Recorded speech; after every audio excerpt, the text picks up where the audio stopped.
नमस्कार मंडळी, आज मी तुम्हाला मस्त अशी गावाकडची मिरची भजी दाखवणार आहे आणि कशी बनवायची ते सुद्धा दाखवणार आहे।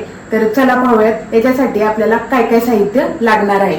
तर याच्यासाठी आपल्याला लागणार आहे 2 वाट्या बेसन पीठ, नंतर चवीनुसार मीठ लागणार आहे, मिरच्या घेतलेल्या आहेत, त्याचप्रमाणे ओवा थोडासा आहे, नंतर हा खायचा सोडा आहे, तळणीसाठी तेल आहे आणि हे आहे पाणी, गरजेनुसार पाणी लागणार आहे आपल्याला। 2 वाट्या बेसन पीठ घेतलेलं आहे। तर आपल्याला ना याच्यामध्ये तुम्ही बघत असाल मी खूप सारं काही घेतलेलं नाहीये की हळद, नंतर त्यामध्ये अजून काही मसाले, कारण की जर आपल्याला ना भजी हे बाहेर जशी विकत मिळतात तशी बनवायची असतील तर कमीत कमी साहित्य ठेवा, जेणेकरून भजी आपल्याला सेम म्हणजे बाहेर आपण जशी खातो तशी होती। तर आता हे बेसन पीठ घेतलेलं आहे आपण, त्याच्यामध्ये फक्त मी आता थोडासा ओवा टाकणार आहे चुरून, नंतर याच्यामध्ये आपण खायचा सोडा टाकणार आहे, नंतर चवीनुसार मीठ टाकणार आहोत आपण आणि थोडं थोडं पाणी घालून हे आपल्याला बॅटर बनवून घ्यायचं आहे।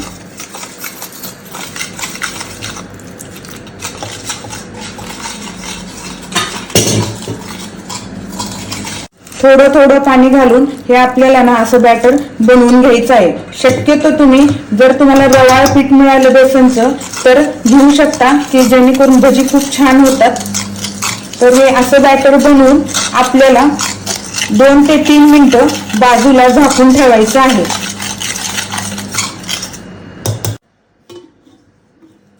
आपलं बेसन पीठ भिजत आहे तोपर्यंत आपण तळणीसाठी तेल गॅसवरती गरम होण्यासाठी ठेवून देऊयात। तर आपल्याला ही जी भजी आहे ती आपल्याला एकदम मंद आचेवरती तळून घ्यायची आहे।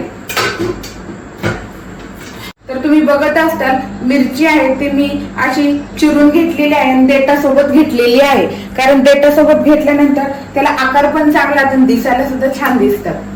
आपलं भजीचं पीठ सुद्धा भिजून झालेलं दिसते। आता तेल तापले का आपण चेक करून घेऊया।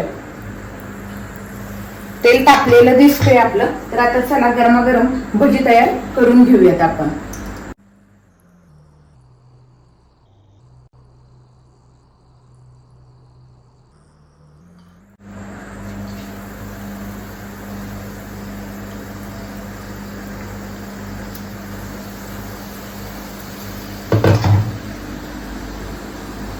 तर आता ही भजी आपल्याला तळून घ्यायची आहेत मंद आचेवरती।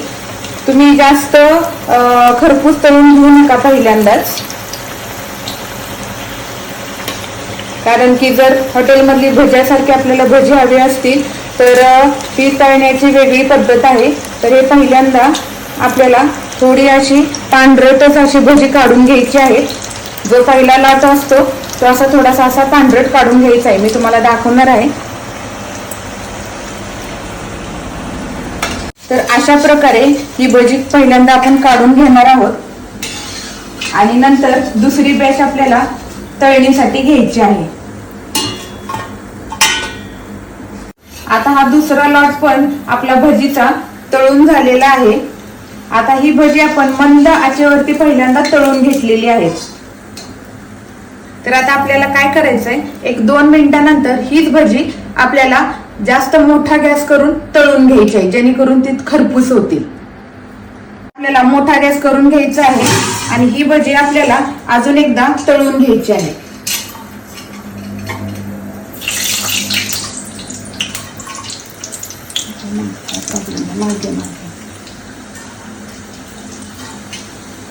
आणि ही भजी आपल्याला आता थोडीशी गोल्डन ब्राऊन होईपर्यंत आपल्याला चांगली तळून घ्यायची आहे।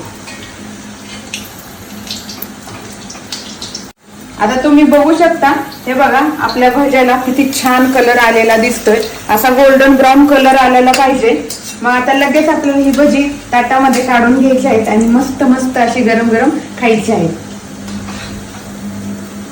आता तुम्ही बघू शकता आपल्या भज्याचा कलर किती परफेक्ट आलेला दिसतोय। हा मस्त असा कलर आलेला आहे आपल्या भज्यांना आणि मस्त अशी कुरकुरीत झालेली दिसते।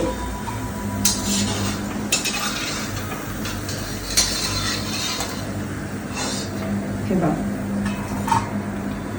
तर अशा प्रकारे तुम्ही भजी बनवा। तुम्ही बघू शकता मस्त अशी कुरकुरीत भजी झालेली आहेत। हे बघा, आवाज येतोय का? अशी भजी करा। सेम टू सेम तुम्ही आपण जसे हॉटेलमध्ये खातो, बाहेर ते गाड्यावरती खातो नाही का, तशा प्रकारे तुम्हाला ही चव येईल। कमीत कमी साहित्यामध्ये अशा प्रकारे तुम्ही मिरची भजी बनवा आणि नक्की सांगा की कशी झालीत म्हणून।